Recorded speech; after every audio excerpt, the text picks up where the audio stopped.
Perkenalkan, nama saya Resti Yulianti. Di sini saya akan menyampaikan testimoni tentang implementasi Pancasila di bidang ekonomi dan kesejahteraan bangsa. Sistem ekonomi Pancasila adalah suatu sistem ekonomi khas Indonesia. Sistem ekonomi Pancasila didasarkan pada nilai-nilai Pancasila. Konsep ini berbeda dengan sistem perekonomian lainnya seperti kapitalis dan komunis, sebab sistem perekonomian ini memiliki harus jelas dan menjiwai Pancasila. Ciri-ciri ekonomi Pancasila antara lain negara menguasai hajat hidup orang banyak, pemerintah dan swasta saling mendukung untuk pembangunan ekonomi. Perekonomian digerakkan melalui rangsangan ekonomi, sosial, dan moral, serta prioritas utamanya adalah menciptakan perekonomian yang tangguh dan mandiri. Ekonomi Pancasila terbagi menjadi 3, yaitu ekonomi pasar, ekonomi komando, dan ekonomi campuran. Ekonomi pasar adalah suatu sistem ekonomi yang menerapkan keputusan terkait investasi, produksi maupun distribusi yang didasarkan pada hubungan antara permintaan dan penawaran yang menentukan harga-harga barang dan jasa.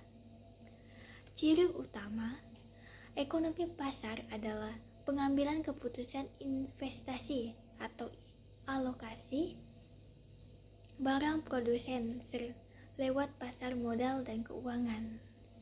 Dari ekonomi pasar, masalah-masalah ekonomi sepenuhnya ditangani oleh pasar. Dan yang kedua, ekonomi komando atau terpusat adalah sistem ekonomi di mana seluruh kebijakan perekonomian ditentukan oleh pemerintah, sedangkan masyarakat hanya menjalankan peraturan yang ditentukan. Artinya, dalam sistem perekonomian komando atau terpusat ini, pemerintah bertanggung jawab penuh atas segala kegiatan ekonomi. Yang ketiga, ekonomi campuran adalah sistem ekonomi yang menerapkan sistem ekonomi pasar dan ekonomi komando dengan derajat campuran yang berbeda. Maksudnya, pemerintah bisa lebih mendominasi kegiatan ekonomi tetapi mekanisme pasar tetap berperan.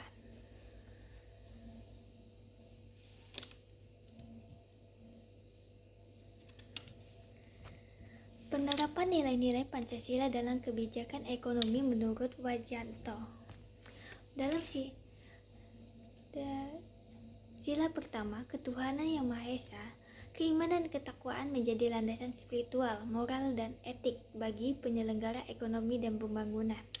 Pada sila kedua, kemanusiaan yang adil dan beradab, menghormati martabat dan kemanusiaan serta hak dan kewajiban asasi manusia dalam kegiatan ekonomi dengan dasar-dasar moral dan kemanusiaan serta di atas ekonomi Pancasila, meskipun tidak menghalangi motivasi ekonomi untuk memperoleh keuntungan, namun tidak mengenai predator ekonomi satu memangsa yang lainnya.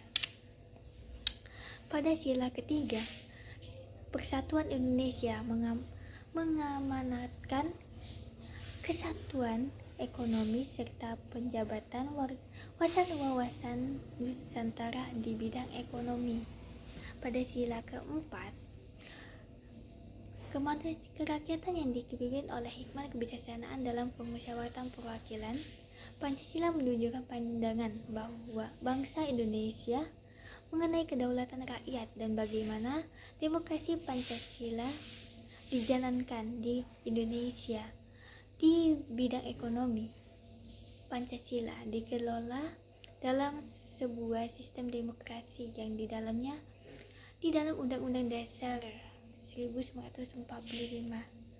Pada sila kelima, keadilan sosial bagi seluruh rakyat Indonesia. menunjukkan betapa seluruh upaya pembangunan kita untuk mengembangkan pertumbuhan ekonomi dikaitkan dengan pemerataan pembangunan dan hasil-hasil menunjukkan kepada terciptanya kemakmuran yang berkeadilan bagi seluruh rakyat Indonesia dalam sistem ekonomi yang disusun sebagai usaha bersama berdasarkan atas asas berkekeluargaan. Pasal yang berkaitan dengan implementasi dalam bidang Pancasila itu pasal 27 ayat 2. Tiap-tiap warga negara berhak atas pekerjaan dan penghidupan yang layak bagi kemanusiaan. Ketentuan ini menjelaskan bahwa kesejahteraan merupakan HAM atas kehidupan yang layak. Dan pada pasal 33 ayat 1 sampai 5, kemudian pasal 34 ayat 1, 2, 4 dan 5. Peranan pemerintah atas pemerataan kesejahteraan dari bidang ekonomi. Pemerintah, yang pertama, pemerintah sebagai produser,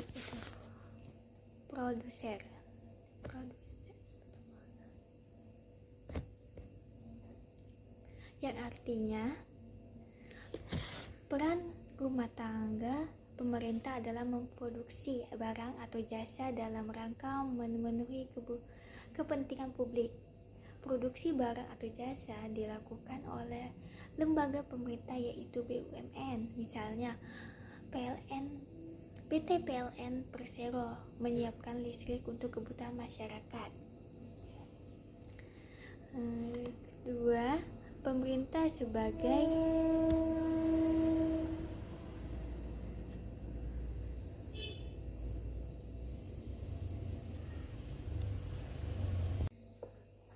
Kedua, pemerintah sebagai konsumen. Artinya, peran rumah tangga pemerintah adalah mengalokasikan dana untuk membeli berbagai faktor produksi yang akan digunakan untuk menghasilkan barang atau jasa. Yang ketiga, pemerintah sebagai pengatur kegiatan ekonomi. Artinya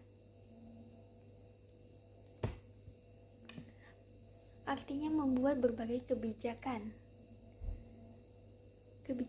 yang bertujuan agar kegiatan ekonomi berjalan sehat dan tidak merugikan rakyat.